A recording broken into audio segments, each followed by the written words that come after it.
ನಮಸ್ಕಾರ. ನೀವು ನೋಡ್ತಾ ಇದ್ದೀರಾ VK podcast. S, Vijaya Karnataka podcast ನೋಡ್ತಾ ಇದ್ದೀರಾ ಅಂತ ಹೇಳಿದ್ಮೇಲೆ ನೀವು ಜಾಸ್ತಿ ಸ್ಟ್ರಾಂಗ್ ಆಗ್ತೀರಾ. ಬೈ ದ ವೇ, ಸ್ಟ್ರಾಂಗ್ ಇದ್ದೀರಾ ನೀವು? ಎಸ್, ನಮಗೆ ಸ್ಟ್ರಾಂಗ್ ಬಾಡಿ ಬೇಕೇ ಬೇಕು. ಯಾಕಂದರೆ ಸ್ಟ್ರಾಂಗ್ ಬಾಡಿ ಇದ್ದಷ್ಟು ಲೈಫ್ ಸ್ಟ್ರಾಂಗ್ ಆಗಿರುತ್ತೆ. ಇವತ್ತು ಎಷ್ಟೋ ಜನ ಕೂತ್ರೆ ಎದ್ದೇಳಕ್ಕಾಗಲ್ಲ, ಎದ್ರೆ ಕೂರಕ್ಕಾಗಲ್ಲ, ಈ ಥರ ಸಾಕಷ್ಟು ಜಾಯಿಂಟ್ ಸಮಸ್ಯೆನ ಫೇಸ್ ಮಾಡ್ತಾ ಇರ್ತಾರೆ. ಅಂಥವ್ರಿಗೆಲ್ಲ ಇವತ್ತು ಸೂಪರ್ ಆಗಿರುತ್ತೆ ಈ ಪಾಡ್ಕಾಸ್ಟ್. ತುಂಬ ಇನ್ಫಾರ್ಮೇಷನ್ ನೀವು ಕೊಡೋದಕ್ಕೆ ನಮ್ಮ ಜೊತೆ ವೆರಿ ಸೀನಿಯರ್ ಆರ್ಥೋಪೆಡಿಕ್ ಸರ್ಜನ್ ಇದ್ದಾರೆ, ವಿಜಯ್ ಗಿರೀಶ್ ಅಂತ. ಹಾಸ್ಮ್ಯಾಟ್ ಹಾಸ್ಪಿಟಲ್ ವರ್ಕ್ ಮಾಡ್ತಾರೆ. ಹಾಗೆ ಅವ್ರದ್ದೇ ಆದಂತಹ ಒಂದು ಆರ್ಥೋಪೆಡಿಕ್ಸ್ ವೆಲ್ನೆಸ್ ಸೆಂಟರ್ ಕೂಡ ಇದೆ, ವಿಜಯ್ ಶೀಲಾ ಅಂತ ಹೇಳಿ. ಅದ್ರ ಬಗ್ಗೆ ಕೂಡ ಮಾತಾಡ್ತೀನಿ. ಡಾಕ್ಟರ್ಗೆ 25 ವರ್ಷಕ್ಕಿಂತ ಹೆಚ್ಚಿನ ಒಂದು ಎಕ್ಸ್ಪೀರಿಯನ್ಸ್ ಇದೆ ಅಂತ ಹೇಳಿದ್ರೆ ನೋ ಡೌಟ್ ಅಟ್ ಆಲ್. ಎಷ್ಟು ಫೇಮಸ್ ಇದ್ದಾರೆ ಇವರು ಸಾಕಷ್ಟು ಒಂದು ಸರ್ಜರಿ ಮಾಡಿದ್ದಾರೆ. ನೀ ಹಿಪ್ ರಿಪ್ಲೇಸ್ಮೆಂಟ್ ಆಗಿರ್ಬೋದು, ಹಾಗೆ ಭುಜದ ಸಮಸ್ಯೆಗಳಾಗಿರ್ಬೋದು. ಸಾಕಷ್ಟು ಇನ್ಫಾರ್ಮೇಷನ್ ತಿಳಿಸ್ಕೊಡೋಕ್ಕೆ ಡಾಕ್ಟರ್ನೇ ಮಾತಾಡ್ಸೋಣಲ್ಲ. ನಮಸ್ತೆ ಡಾಕ್ಟರ್. ನಮಸ್ತೆ. ಹೇಗಿದ್ದೀರಾ? ಓಕೆ, ನೀವು ನೋಡಿದ್ಮೇಲೆ ಇನ್ನೂ ಸ್ಟ್ರಾಂಗ್ ಫೀಲ್ ಆಗ್ತಾ ಇದೆ. ಡಾಕ್ಟರ್, ಈಗ ತುಂಬ ಜನ ಜಾಯಿಂಟ್ ಪೇನ್ ಆ ಥರ ಎಲ್ಲ ಸಫರ್ ಆಗ್ತಾ ಇರ್ತಾರೆ. ಸ್ಪೆಷಲಿ ಕ್ರೀಡಾಪಟುಗಳು ಇಂಜುರಿಗಳು ಮಾಡ್ಕೊಳ್ಳೋದು ಜಾಸ್ತಿ. ಈಗ ಜಾಯಿಂಟ್ ರಿಪ್ಲೇಸ್ಮೆಂಟ್ ಬಗ್ಗೆ ಮಾತಾಡೋದಾದರೆ, ರೋಬೋಟಿಕ್ ರಿಪ್ಲೇಸ್ಮೆಂಟ್, ನೀ ರಿಪ್ಲೇಸ್ಮೆಂಟ್ ಆಗಿರ್ಬೋದು, ಹಿಪ್ ರಿಪ್ಲೇಸ್ಮೆಂಟ್ ಆಗಿರ್ಬೋದು, ಇದ್ರ ಬಗ್ಗೆ ಏನು ಹೇಳ್ತೀರಾ? ರೋಬೋಟಿಕ್ ಮತ್ತು ನೀ ರಿಪ್ಲೇಸ್ಮೆಂಟು ಯೂಶ್ವಲಿ ಕ್ರೀಡಾಪಟುಗಳಾಗಿರಲ್ಲ, ಅವ್ರು ಸ್ವಲ್ಪ ಏಜ್ ಅಡ್ವಾನ್ಸ್ ಆಗಿರುತ್ತೆ. ಸೊ ಜಾಯಿಂಟ್ ರಿಪ್ಲೇಸ್ಮೆಂಟ್ ಯೂಶ್ವಲಿ ಜನ ಒಂದು ಸೆಕೆಂಡ್ ಥರ್ಡ್ ಸ್ಟೇಜ್ ಕ್ರಾಸ್ ಮಾಡಿದ ನಂತರ ಬರ್ತಾರೆ. 3ನೇ ಹಂತ 4ನೇ ಹಂತ ಹೋಗೋವರೆಗೂ ಅವ್ರ ಪಾಡಿಗೆ ಎಲ್ಲ ಥರ ಟ್ರೀಟ್ಮೆಂಟ್ಸ್ ತೊಗೊತಾ ಇರ್ತಾರೆ, ಸೆಲ್ಫ್ ಮೆಡಿಕೇಶನ್ ತೊಗೊತಾ ಇರ್ತಾರೆ, ಮತ್ತು ಆನ್ಲೈನ್ ಗೂಗಲ್ ಟ್ರೀಟ್ಮೆಂಟ್ ತೊಗೊತಾ ಇರ್ತಾರೆ, ಮತ್ತು ಇನ್ನು ಕೆಲವು ಪೇನ್ ಥೆರಪೀಸ್ ಅಂತ ಕೊಡ್ತಾರೆ, ಇಂಜೆಕ್ಷನ್ಸ್, ಅದನ್ನೆಲ್ಲ ಮುಗಿಸ್ಕೊಂಡು ಆನಂತರ ನಮ್ಮ ಹತ್ರ ಬರ್ತಾರೆ. So joint replacement is a very simple and very straight forward surgery and very successful surgery ಈಗ ನೋಡಬೇಕಾದ್ರೆ. ಸೊ ಅದನ್ನ ಇನ್ನೂ ಸಕ್ಸಸ್ಫುಲ್ ಆಗಿ ಮಾಡೋದಕ್ಕೆ ರೋಬೋಟಿಕ್ಸ್ ಜಾಯಿಂಟ್ ರಿಪ್ಲೇಸ್ಮೆಂಟ್ ಅಂತ ಅಳವಡಿಸ್ತಾ ಇದ್ದೀವಿ. So joint replacement surgery it takes hardly 45 to 50 minutes maximum. Robotic joint replacement ಇನ್ನೊಂದು 20 to 30 minutes extra ಆಗ್ಬೋದು. ಸೊ ರೋಬೋಟಿಕ್ ಜಾಯಿಂಟ್ ರಿಪ್ಲೇಸ್ಮೆಂಟಲ್ಲಿ ಒಂದು ಅಡ್ವಾಂಟೇಜ್ ಪ್ಲಸ್ ಪಾಯಿಂಟ್ ಅಂದರೆ ಅದು ವೈಯಕ್ತಿಕ ಅಲೈನ್ಮೆಂಟ್ ಅಂತ ನಾವು ಕೊಡ್ಬೋದು. So patient specific alignment. Normal ಆಗಿ ಜಾಯಿಂಟ್ ರಿಪ್ಲೇಸ್ಮೆಂಟ್ ಮಾಡಿದ್ರೆ ನಾವು ಕನ್ವೆನ್ಷನಲ್ ಅಂದರೆ ಎಲ್ಲರಿಗೂ ಒಂದೇ ಥರ ಅಲೈನ್ಮೆಂಟ್ ಅಂತ ಕೊಡ್ತೀವಿ, ಮೆಕ್ಯಾನಿಕಲ್ ಅಲೈನ್ಮೆಂಟ್ ಅಂತ. ಈ ರೋಬೋಟಿಕಲ್ಲಿ ವೈಯಕ್ತಿಕ ಅಲೈನ್ಮೆಂಟ್ ಕೊಡೋದ್ರಿಂದ ಪೇಷಂಟ್ ತಮ್ಮ ಜಾಯಿಂಟ್ ರಿಪ್ಲೇಸ್ಮೆಂಟ್ ಮಾಡಿದ ನಂತರ ಒಂದು ನ್ಯಾಚುರಲ್ ಫೀಲಿಂಗ್, ಅವರು ತಮ್ಮ ನೀಯನ್ನು ನಾವು ಬದಲಾಯಿಸಿಲ್ಲ ಅಂತ ಒಂದು ಫೀಲಿಂಗ್ ಬರುತ್ತೆ. ಆ ಫೀಲಿಂಗು ಪೇಷಂಟ್ಗೆ ಒಂದು ಮೋಟಿವೇಶನ್, ಎಲ್ಲ ಕೆಲಸ ಮಾಡ್ಬೋದು, ಬೇಗ ರಿಕವರಿ ಆಗ್ಬೋದು, ಬೇಗ ನಡಿಬೋದು. ಮತ್ತೆ ಅವರು ಕೊಟ್ಟಿರೋ ಫೀಡ್ಬ್ಯಾಕ್ ಪ್ರಕಾರನೂ ನೋವು ಕೂಡ ಕಡಿಮೆ ಅಂತ ಹೇಳ್ತಾರೆ. ಸೊ ರಿಕವರಿ ಪೀರಿಯಡ್ ತುಂಬಾ ಲೆಸ್ ಅಂತ ಹೇಳ್ತಾರೆ. Recovery period less. So maintenance ಕೂಡ ಡಾಕ್ಟರ್? ಮೇಂಟೆನೆನ್ಸ್ ಎರಡಕ್ಕೂ ಸೇಮ್. ಕನ್ವೆನ್ಷನಲ್ ರಿಪ್ಲೇಸ್ಮೆಂಟ್ ಮತ್ತು ರೋಬೋಟಿಕ್ ರಿಪ್ಲೇಸ್ಮೆಂಟ್ ಆ ಥರ ಏನೂ ವ್ಯತ್ಯಾಸ ಇಲ್ಲ.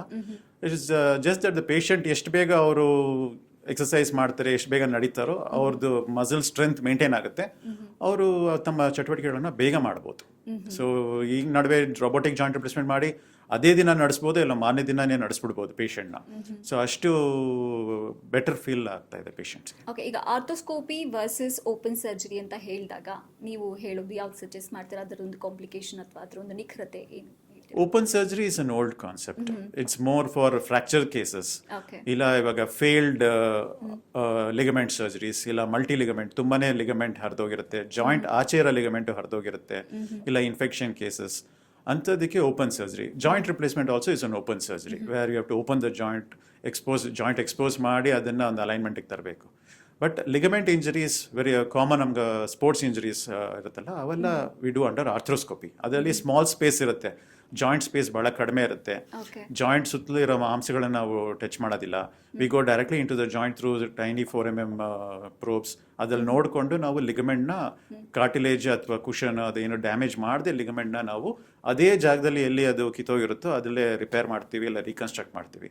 ಇದರಿಂದ ಮಸಲ್ ಸ್ಪೇರ್ ಆಗುತ್ತಲ್ಲ, ಸೊ ಪೇಷಂಟ್ಗೆ ಬೇಗ ರಿಕವರಿ ಆಗುತ್ತೆ. ನೆಕ್ಸ್ಟ್ ಡೇನೇ ಅವ್ರು ತಮ್ಮ ಫಿಸಿಯೋಥೆರಪಿ ಆಕ್ಟಿವಿಟೀಸ್ ಎಲ್ಲ ಮಾಡ್ಬೋದು. And they'll be able to get back to their pre-injury level of activity with closed or arthroscopic keyhole surgeries. Okay, usually ನಾವು ಕ್ರೀಡಾಪಟುಗಳಲ್ಲಿ ಯಾವ ರೀತಿಯ ಗಾಯಗಳನ್ನು ಸಾಮಾನ್ಯವಾಗಿ ನೋಡ್ತೀವಿ ಡಾಕ್ಟರ್? ಕ್ರೀಡಾಪಟುಗಳು ಕಾಮನ್ ಆಗಿ ನೋಡೋದಂದ್ರೆ ಮೊಣಕಾಲಿನ ACL ಲಿಗಮೆಂಟ್ ಇಂಜರಿ ಮತ್ತು ಮೆನಿಸ್ಕಸ್ ಇಂಜರೀಸ್. ಈಗ ಕಾರ್ಟಿಲೇಜ್ ಇಂಜರೀಸ್ ಮತ್ತು PCL ಇಂಜರೀಸ್ ಮತ್ತು ಮಲ್ಟಿ ಲಿಗಮೆಂಟ್, ಈ ನೋಡಿ ತುಂಬ ಫುಟ್ಬಾಲ್ ಅಥವಾ ರಗ್ಬಿ ಆಡೋರಲ್ಲಿ ಮಲ್ಟಿ ಲಿಗಮೆಂಟ್ ಇಂಜರೀಸ್ ಅಂದರೆ ACL, PCL, MCL ಎಲ್ಲ ಹೋಗಿರುತ್ತೆ, ಜೊತೆಗೆ ಮೆನಿಸ್ಕಸ್ಸು ಹೋಗಿರುತ್ತೆ. ಸೊ ಈ ಥರ ಇಂಜರೀಸ್ ಈಗ ಕಾಮನ್. ಮತ್ತು ಭುಜದ ಮೇಲೆ ಬಿದ್ದಾಗ ರೊಟೇಟರ್ ಕಫ್ ಇಂಜರೀಸ್ ಅಂತ ಆಗ್ತವೆ, ಮತ್ತು ಶೋಲ್ಡರ್ ಡಿಸ್ಲೊಕೇಶನ್ಸ್ ಆಗ್ತವೆ. So these are the very common injuries of the ನೀ ಆ್ಯಂಡ್ ಶೋಲ್ಡರ್. ಓಕೆ, ಈ ಸ್ಪೋರ್ಟ್ಸ್ ಪರ್ಸನ್ಸ್ಗಳು ಒಂದ್ಸಲ ಇಂಜುರಿ ಆಗಿಬಿಟ್ರೆ ಲೈಫು ಅವ್ರಿಗೆ ತುಂಬಾನೇ ಒಂಥರ ಭಯಾನಕ ಅಂತ ಫೀಲ್ ಆಗುತ್ತೆ. ಎಗೇನ್ ನಾನು ಹೋಗ್ತೀನೋ ಇಲ್ವೋ ಅಂತ ಹೇಳಿ. ಆ ಥರದ ವಿಷಯ ಬಂದಾಗ ACL PCL ಬಗ್ಗೆ ನೀವು ಏನು ಹೇಳ್ತೀರಾ? ACL PCL is not career ತೊಂದರೆ ಕೊಡುವಂಥ ಇಂಜರೀಸ್ ಅಲ್ಲ. Patients can get back to the pre injury levels. ನಮ್ಮ ಕ್ರಿಕೆಟ್ ಪಟುಗಳೇ ಇದ್ದಾರೆ, ರಿಷಬ್ ಪಂತ್, ಜಡೇಜಾ, ರಾಹುಲ್ ಮತ್ತು Williamson, all of them had ACL surgeries are very successful. So ACL ಸರ್ಜರಿನ ಅದು ಕರೆಕ್ಟಾಗಿ ಮಾಡಬೇಕು ಮತ್ತು ಬೇಗ ಮಾಡಿ ಪೇಷಂಟ್ನ ಬೇಗ ರಿಹ್ಯಾಬ್ ಮಾಡಬೇಕು. ಸೊ ಸರ್ಜರಿ 50 ಭಾಗ ಆದರೆ ರಿಹ್ಯಾಬ್ 50 ಭಾಗ ಆಗುತ್ತೆ. ಸೊ ರಿಹ್ಯಾಬ್ ಚೆನ್ನಾಗಾದರೆ they can definitely come back to the pre injury level of sporting activities. ACL failure ಆದಾಗ ರಿವಿಷನ್ ACL ಅಂತ ಹೇಳ್ತಾರೆ, ಅದು ಯಾವ ರೀತಿ ಮ್ಯಾಟರ್ ಆಗುತ್ತೆ? ACL ಫೇಲಿಯರ್ ಈಗ ತುಂಬ ಬರ್ತಾ ಇದೆ, ಯಾಕಂದರೆ ಟೆಕ್ನಿಕಲ್ ಎರರ್ಸ್ ಇರ್ಬೋದು, ಇಲ್ಲ ಗ್ರಾಫ್ಟ್ ಫೇಲ್ ಆಗ್ಬೋದು, ಇಲ್ಲ ರಿಪೀಟ್ ಇಂಜರೀಸಿಂದ ಇರ್ಬೋದು. ಸೊ ACL ಫೇಲ್ ಆದರೆ ಪೇಷಂಟ್ ಮತ್ತೆ ಒಂದು ಭಯದಿಂದ ಇರ್ತಾರೆ, ಅದು ಒಂದು ಸರ್ಜರಿ ಫೇಲ್ ಆಯಿತು, ಇನ್ನೊಂದು ಸರ್ಜರಿ ಸಕ್ಸಸ್ ಆಗುತ್ತಾ ಅಂತ. So if they come to the right place and multifactorial ಇದೆ ಈಗ ACL ಫೇಲ್ ಆಗೋಕ್ಕೆ. ಲಿಗಮೆಂಟ್ ಒಂದೇ ಕಾರಣ ಅಲ್ಲ, ಟೆಕ್ನಿಕಲಿ ಲಿಗಮೆಂಟ್ ರಾಂಗ್ ಪೊಸಿಷನಲ್ಲಿ ಹಾಕಿರ್ಬೋದು, ಇಲ್ಲ ಲಿಗಮೆಂಟ್ ಸೈಜ್ ಚಿಕ್ಕದಾಗಿರ್ಬೋದು, ಇಲ್ಲ ಬೋನ್ ಸ್ಲೋಪ್ ಅಂತ ಹೇಳ್ತೀವಿ, ಆ ಸ್ಲೋಪೇ ಒಂಥರ ಜಾಸ್ತಿ ಆಗಿದ್ರೂ ಲಿಗಮೆಂಟ್ ಫೇಲಿಯರ್ಸ್ ಆಗುತ್ತೆ. ಸೊ ಈಗ ಲಿಗಮೆಂಟ್ ಒಂದ್ಸರಿ ಫೇಲ್ ಆದರೆ ಬರೀ ಲಿಗಮೆಂಟ್ ಒಂದೇ ನಾವು ನೋಡೋದಿಲ್ಲ, we look at all the factors which contribute to failure of ACL. So we look at the slope, we look at the size of the graft, position of the graft. ಅದನ್ನೆಲ್ಲ ನಾವು ಕರೆಕ್ಟಾಗಿ ಮಾಡಿ, ಮತ್ತು multiple options ಇದೆ ಈಗ, graft options. So ದೇಹದಲ್ಲೇ ಹಲವಾರು graft options ಇದೆ. ಈಗ ಸಿಂಥೆಟಿಕ್ ಗ್ರಾಫ್ಟ್ಸ್ಗಳು ಅವೈಲೇಬಲ್ ಇದೆ, ಜ್ಯುವೆಲ್ ACLs ಅಂತ ಇದೆ, ಮತ್ತು we also augment the ACL, collagen ಅಂತ ಈಗ ಬಂದಿದೆ. ಸೊ ಕೊಲಾಜನ್ ಆಗ್ಮೆಂಟೆಡ್ ACL ಅಂತ ನಾವು ಮಾಡ್ತೀವಿ. ಅದರಿಂದ ಇಮಿಡಿಯೇಟ್ ಸ್ಟೆಬಿಲಿಟಿ ಸಿಗುತ್ತೆ, ಸ್ಟ್ರೆಂತ್ ಕೊಡುತ್ತೆ. ಅದು patient can also have a less re-tear rates after these augments. So ಅದರ ಒಂದು ಕ್ವಾಲಿಟೀಸ್ ಇನ್ನೂ ಹೆಚ್ಚಿರುತ್ತೆ, ಅದು ಬೇಗ ಅವ್ರು ಗುಣಮುಖರಾಗ್ಬೋದು ಅಂತ ಹೇಳಿ. ಬೇಗ ಗುಣಮುಖರಾಗ್ಬೋದು. ಓಕೆ, ಈಗ ರೊಬಾಟಿಕ್ ಸರ್ಜರಿ ಅಂತ ಬಂದಾಗ ಡಾಕ್ಟರ್, ಎಷ್ಟು ಬೇಗ ಅವರು ಗುಣಮುಖರಾಗ್ತಾರೆ ಅದು ನಾವು ನೋಡಿದ್ದೀವಿ. ಇದನ್ನು ನಾವು ನಮ್ಮ ಸಾಂಪ್ರದಾಯಿಕ ಸರ್ಜರಿಗಳಿಗೆ ಕಂಪೇರ್ ಮಾಡಿದಾಗ ನಮ್ಮ ಈಗಿನ ಜನ್ರೇಷನ್ಗೆ ಎಷ್ಟು ಸೂಕ್ತ, ಅದ್ರ ಬಗ್ಗೆ ಇನ್ನಷ್ಟು ಮಾಹಿತಿ ಕೊಡೋದಾದ್ರೆ? ರೊಬೋಟಿಕ್ ಜಾಯಿಂಟ್ ರಿಪ್ಲೇಸ್ಮೆಂಟ್ ಹೇಳ್ದಂಗೆ ಅದು ವೈಯಕ್ತಿಕ ಅಲೈನ್ಮೆಂಟ್ ಕೊಡುತ್ತೆ. ಸೊ ಪೇಷಂಟ್ಗೆ ಅದೊಂದು ನ್ಯಾಚುರಲ್ ಫೀಲಿಂಗ್ ಇರುತ್ತೆ. ಇವಾಗ ಆರ್ಟಿಫಿಷಿಯಲ್ ಜಾಯಿಂಟ್ ಹಾಕಿದಾಗ ಒಂದು ಆರ್ಟಿಫಿಷಿಯಲ್ ಫೀಲಿಂಗ್ ಇರುತ್ತೆ, ಮತ್ತು ಕೆಲವು ಆಕ್ಟಿವಿಟೀಸ್ನ ಮಾಡಬಾರ್ದು ಅಂತಲೂ ಇರುತ್ತೆ, ಯಾಕಂದರೆ ಅದು ಅಲೈನ್ಮೆಂಟ್ ಸ್ವಲ್ಪ ಚೇಂಜ್ ಆಗಿರುತ್ತೆ. ವಿ ಗಿವ್ ಅವ್ರದ್ದು ನಾರ್ಮಲ್ ಅಲೈನ್ಮೆಂಟಿಂದ ಒಂದು ಮೆಕ್ಯಾನಿಕಲ್ ಅಲೈನ್ಮೆಂಟನ್ನು ಕೊಡ್ತಾ ಇದ್ದೀವಿ. ಬಟ್ ರೊಬೋಟಿಕ್ ಮಾಡೋದ್ರಿಂದ ಇಂಡಿವಿಜುವಲೈಸ್ಡ್ ಅಲೈನ್ಮೆಂಟ್ ಕೊಡೋದ್ರಿಂದ ಪೇಷಂಟ್ಗೆ ಅದು they feel very good after the replacement. They feel that it's their normal knee. ಆಮೇಲೆ they also have a less tissue damage. So ಬೇಗನೆ ಅವ್ರಿಗೆ ಎಕ್ಸಸೈಸ್ ಮಾಡ್ತಾರೆ, ಯಾಕಂದರೆ recovery period is very less. They can get back to their activities. And if affordable ಇದ್ದರೆ ಎಲ್ಲರೂ ಅದನ್ನೇ ಮಾಡಿದ್ರೆ ಇನ್ನೂ ಒಳ್ಳೆಯದೇ ಆಗುತ್ತೆ. ಈಗ ಶೋಲ್ಡರ್ ಇಂಜುರಿ ಆದಾಗ ಕೆಲವರು ನೆಗ್ಲೆಕ್ಟ್ ಮಾಡೋದು ತುಂಬಾ ಕಾಮನ್ ಆಗಿಬಿಟ್ಟಿದೆ, ಅಯ್ಯೋ ಬಿಡು ಏನಾಗಲ್ಲ ಅಂತ ಹೇಳ್ಬಿಟ್ಟು. ಈ ರೀತಿ ನಾವು ನೆಗ್ಲೆಕ್ಟ್ ಮಾಡಿದಾಗ ಫ್ಯೂಚರ್ ಡೇಸಲ್ಲಿ ಅದ್ರ ಪರಿಣಾಮ ಯಾವ ಥರ ಇರುತ್ತೆ ಡಾಕ್ಟರ್? ಶೋಲ್ಡರ್ ಇಂಜರೀಸ್ ಕಾಮನ್ ಆಗಿ ಫ್ರೋಸನ್ ಶೋಲ್ಡರ್ ಅಂತ ಎಲ್ರಿಗೂ ಗೊತ್ತು. ಸೊ ಎಲ್ಲ ಥರ ಸ್ಟಿಫ್ನೆಸ್ ಆಗಲಿ ಪೇನ್ ಆಗಲಿ ಅದು ಫ್ರೋಸನ್ ಶೋಲ್ಡರ್ ಅಂತ ಒಂದು ಕ್ಯಾಟಗರಿಯಲ್ಲಿ ಹಾಕ್ಬಿಡ್ತಾರೆ. ಆ್ಯಂಡ್ ಫ್ರೋಸನ್ ಶೋಲ್ಡರ್ ತುಂಬ ಜನ ಹೇಳ್ತಾರೆ ಅದು ಪಾಡಿಗೆ ಅದು ವಾಸಿ ಆಗುತ್ತೆ ಅಂತ. But everything is not frozen shoulder. So injury ಆದಾಗ ಇನಿಷಿಯಲಿ ಎಲ್ಲರೂ ಮಾಡೋದೇ ಅದು ಸ್ಲಿಂಗ್ ಯೂಸ್ ಮಾಡಬೇಕು, ಐಸಿಂಗ್ ಕೊಡಬೇಕು. But injuries can be different. ಅದರಲ್ಲಿ ಟೆಂಡನ್ಸ್ ಅಂತ ಇರುತ್ತೆ, ರೊಟೇಟರ್ ಕಫ್ ಟೆಂಡನ್ಸ್ ಅಂತ. ಸೊ ಅದು ಕಾಮನ್ ಆಗಿ ಹರಿದೋಗುತ್ತೆ. ಸೊ ಅದು ಡಿಫ್ರೆಂಟ್ ಗ್ರೇಡ್ಸ್ ಆಫ್ ಟೇರ್ ಇರುತ್ತೆ. ಅರ್ಲಿ ಗ್ರೇಡ್ಸ್ ಆದರೆ ನೀವು ಫಿಸಿಯೋಥೆರಪಿ, ರೆಸ್ಟ್ ಅಥವಾ ಮೆಡಿಸಿನಲ್ಲಿ ಅದನ್ನು ವಾಸಿ ಮಾಡ್ಕೊಬೋದು. ಮತ್ತು ನೀವು ಎಕ್ಸಸೈಸ್ ಮಾಡಿದಾಗ you can get back to normal activities. But tear size ಏನಾದರೂ 3 ಸೆಂಟಿಮೀಟರ್ ಅಥವಾ 2 ಸೆಂಟಿಮೀಟರ್ ಅಷ್ಟು ದೊಡ್ಡ ಟೇರ್ಸ್ ಇದ್ದರೆ then it has to be repaired. So ರಿಪೇರಲ್ಲೂ we use different techniques to repair. So ಅದನ್ನು ಫುಟ್ ಪ್ರಿಂಟ್ ರೀಕನ್ಸ್ಟ್ರಕ್ಷನ್ ಅಂತ ಹೇಳ್ತೀವಿ. ಅದು ಎಲ್ಲಿಂದ ಕಿತ್ತೋಗಿತ್ತೋ ಅದನ್ನು ಮತ್ತೆ ಅದೇ ಜಾಗಕ್ಕೆ ಟೆನ್ಷನ್ ಇಲ್ಲದೆ ರಿಪೇರ್ ಮಾಡಿದ್ರೆ, ಮತ್ತು ಅದಕ್ಕೆ ಸೂಕ್ತವಾದ ಫಿಸಿಯೋಥೆರಪಿಯನ್ನು ಕೊಟ್ಟರೆ they get back to normal. Tears ಏನೋ ಇನ್ನೂ ದೊಡ್ಡದಾಯಿತು 3 to 5 ಸೆಂಟಿಮೀಟರ್ಸ್ ಅಂದರೆ ಅದನ್ನು ಆಗ್ಮೆಂಟ್ ಮಾಡಬೇಕಾಗತ್ತೆ. ನಾವು ಲಿಗಮೆಂಟ್ ಆಗ್ಮೆಂಟ್ ಮಾಡ್ದಂಗೆ ರೊಟೇಟರ್ ಕಫ್ನು ಆಗ್ಮೆಂಟ್ ಮಾಡ್ತೀವಿ. We have patches. So the collagen patches they help in giving a better thickness to the rotator cuff and ensure better healing and re-tear rates. ಇನ್ನಕ್ಕೆ ಅದಕ್ಕಿಂತ ದೊಡ್ಡ ಟೇರ್ಸ್ ಕೂಡ ಆಗುತ್ತೆ 5 ಸೆಂಟಿಮೀಟರ್ ಇಂತ ಮೇಲೆ, ಅದು ರಿಪೇರ್ ಮಾಡೋಕ್ಕೆ ಆಗೋದಿಲ್ಲ. ಅಂಥ ಟೈಮಲ್ಲಿ ನಾವು we have to go for tendon transfer. Young ಪೇಷಂಟ್ಸಲ್ಲಿ we take different tendons from a different area of the body and repair. ಇಲ್ಲ we have to go for in elderly ಪೇಷಂಟ್ಸಲ್ಲಿ we go for reverse shoulder arthroplasty. So this a new concept for elderly people with irreparable rotator cuff, ಅಂದರೆ ನಾವು treat ಮಾಡೋಕೆ ಆಗದೇ ಇರೋಂಥ rotator cuff ಇದ್ದಲ್ಲಿ we reverse the replacement. Normal replacement ಬದಲು reverse ಮಾಡ್ತೀವಿ. ಆವಾಗ ಡೆಲ್ಟಾಯ್ಡ್ ಅಂತ ಒಂದು ಮಾಂಸ ಇರುತ್ತೆ, ಅದನ್ನು ಬಳಸ್ಕೊಂಡು ಅವ್ರನ್ನ ತಮ್ಮ ಎಲ್ಲ ಕೆಲಸಗಳನ್ನು ಮಾಡ್ಬೋದು. ಸೊ ಹೆಚ್ಚಿನ ಲಾಭ ಇದೆ ಅಂತ ಹೇಳ್ತೀರಾ ಇದರಲ್ಲಿ ಕಂಪ್ಯಾರಿಟಿವ್ಲಿ? ಹೆಚ್ಚಿನ ಲಾಭ, but only select patients and very elderly ಪೇಷಂಟ್ಸ್ಗೆ ಅಷ್ಟೇ ಇದು ಮಾಡ್ತೀವಿ. ಓಕೆ, ಸೊ ಏಜ್ ಲಿಮಿಟ್ ಇದೆ? ರಿವರ್ಸ್ ಶೋಲ್ಡರ್ ಏಜ್ ಲಿಮಿಟ್ ಅಂತಲ್ಲ, ಯಂಗ್ ಪೇಷಂಟ್ಸ್ ಮಾಡಿದ್ರೆ ಅದು ಮತ್ತೆ ಅವ್ರದ್ದು ಆಕ್ಟಿವಿಟಿ ಲೆವೆಲ್ ಜಾಸ್ತಿ ಇರುತ್ತೆ. So again failure rates will be high. So elderly ಪೇಷಂಟ್ಸಲ್ಲಿ the reverse shoulder works very well. ಈಗ ಭಾರಿ ರೊಟೇಟರ್ ಕಫ್ ಟೈರ್ಗಳು ಅಂತ ಹೇಳಿದ್ರೆ ಇದ್ರ ಬಗ್ಗೆ? ಮ್ಯಾಸಿವ್ ರೊಟೇಟರ್ ಕಫ್ ಅಂದರೆ ಅದೊಂದು 3 to 5 ಸೆಂಟಿಮೀಟರ್ಸ್ಗಿಂತ ಜಾಸ್ತಿ ಹರಿದೋಗಿದ್ದು, ರೊಟೇಟರ್ ಕಫ್ ಶೋಲ್ಡ್ರಿಂದ ಒಳಗೋಗಿ ಚೆಸ್ಟ್ ಒಳಗಡೆ ಹೋಗ್ಬಿಟ್ಟಿದ್ರೆ ಅದನ್ನ ಶೋಲ್ಡರ್ ಲೆವೆಲ್ ತರಕ್ಕಾಗೋದಿಲ್ಲ. ಸೊ ಆ ಟೈಮಲ್ಲಿ ನಾವು ಮಸಲ್ ಟ್ರಾನ್ಸ್ಫರ್ ಅಂತ ಮಾಡ್ತೀವಿ. ಸೊ ಟ್ರಪೀಸಿಯಸ್ ಟ್ರಾನ್ಸ್ಫರ್, ಲ್ಯಾಟಿಸ್ಮಸ್ ಡಾರ್ಸಿ ಮಸಲ್ನ ಅದ್ರ ಜೊತೆ ಸೇರಿಸಿ ಅದನ್ನ ಅದೇ ಜಾಗಕ್ಕೆ ತಂದು ಕೂಡಿಸ್ತೀವಿ. ಮತ್ತೆ ಬೇರೆ ಮಸಲ್ಸ್ನ ನಾವು ಅದನ್ನ ಸ್ಟ್ರೆಂಥನ್ ಮಾಡ್ತೀವಿ. So they will compensate and then the massive rotator cuff ಟೈರ್ಗೂ ಹೆಲ್ಪ್ ಆಗುತ್ತೆ. ಪ್ಲಸ್ ಆಗ್ಮೆಂಟ್ಸ್ ಮತ್ತು ಇನ್ನೊಂದು ಸುಪೀರಿಯರ್ ಕ್ಯಾಪ್ಸ್ಯೂಲ್ ರೀಕನ್ಸ್ಟ್ರಕ್ಷನ್ ಅಂತ ಮಾಡ್ತೀವಿ. ಬೇರೆ ಟಿಶ್ಯೂಸ್ನ ಆ ಜಾಗದಲ್ಲಿ ರೀಪ್ಲೇಸ್ ಮಾಡಿ ಆ ರೊಟೇಟರ್ ಕಫ್ನ ಪ್ಯಾಚ್ ವರ್ಕ್ ಥರ ಮಾಡಿ.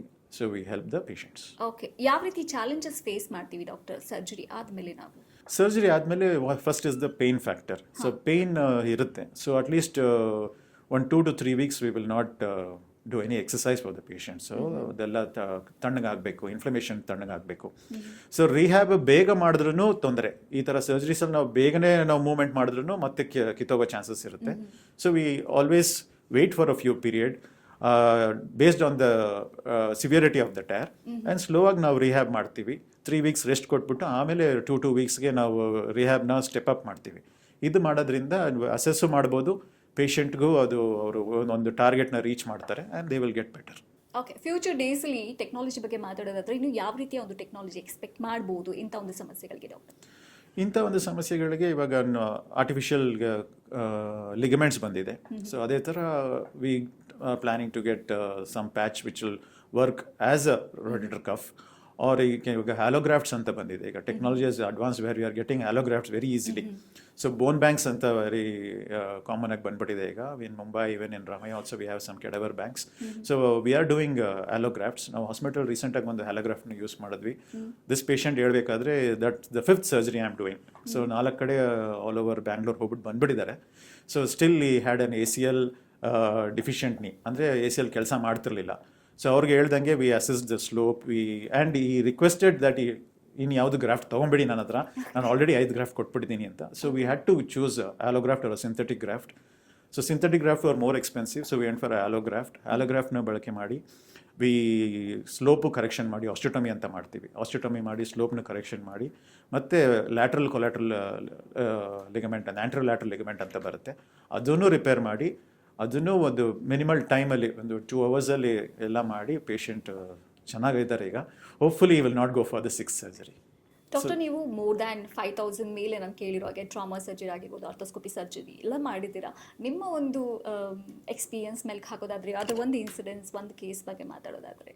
ಟ್ರಾಮಾ ಅನ್ನೋದು ನಾವು ಮಾಡ್ತಾನೆ ಇರ್ತೀವಿ. There be lots of cases coming to hospital because it's a major trauma centre. So sports ಇಂಜರೀಸಲ್ಲಿ there are some select cases like one I told this person and one more girl from she's a middle-aged girl working in some bank. Okay. She had a patella dislocation. She also underwent 4-5 surgeries right from the teenage ಅಲ್ಲಿ 2 surgery ಆಗಿ ಮತ್ತೆ 20s ಅಲ್ಲಿ ಒಂದು 2 surgery ಆಗಿ ಎಲ್ಲ fail ಆಗಿ ಅದು ಮಂಡಿ ಚಿಪ್ಪು ಡಿಸ್ಲೊಕೇಟ್ ಆಗ್ತಾನೆ ಇತ್ತು. So when she came to hospital we had to talk to ಅವರ್ ಬಿಫೋರ್ ಸರ್ಜರಿನೂ ಅವ್ರಿಗೆ ಕ್ವಾಡ್ರಿಸೆಪ್ಸ್ ಸ್ಟ್ರೆಂತ್ ಎಲ್ಲ ಅಲೈನ್ ಮಾಡಿ ಆಮೇಲೆ ನೋಡಿದಾಗ ಅದು ಮೊಣಕಾಲು ಚಿಪ್ಪು ಟ್ರ್ಯಾಕಿಂಗ್ ಕರೆಕ್ಟ್ ಆಗ್ತಿರ್ಲಿಲ್ಲ. ಅದು ಗ್ರೂವ್ ಅಂತ ಬರುತ್ತೆ, ಆ ಗ್ರೂವ್ ಅವ್ರಿಗೆ ಡೆವಲಪೇ ಆಗಿರಲಿಲ್ಲ. So we had to do what is called as a trochleoplasty. ಆ ಗ್ರೂವ್ನ ನಾವು ಡೀಪನ್ ಮಾಡಿ ಮತ್ತೆ ಮಂಡಿ ಚಿಪ್ನ ಕರೆಕ್ಟಾಗಿ ಕೂಡಿಸಿ ಮತ್ತೆ ಅದಕ್ಕೆ ಲಿಗಮೆಂಟ್ ರೀಕನ್ಸ್ಟ್ರಕ್ಷನ್ ಮಾಡಿ ಮತ್ತೆ ಅದು ಆಸ್ಟಿಟೊಮಿ ಮಾಡಿ. So that was a special case for me and she is doing well and she is given a very good feedback also. That's great.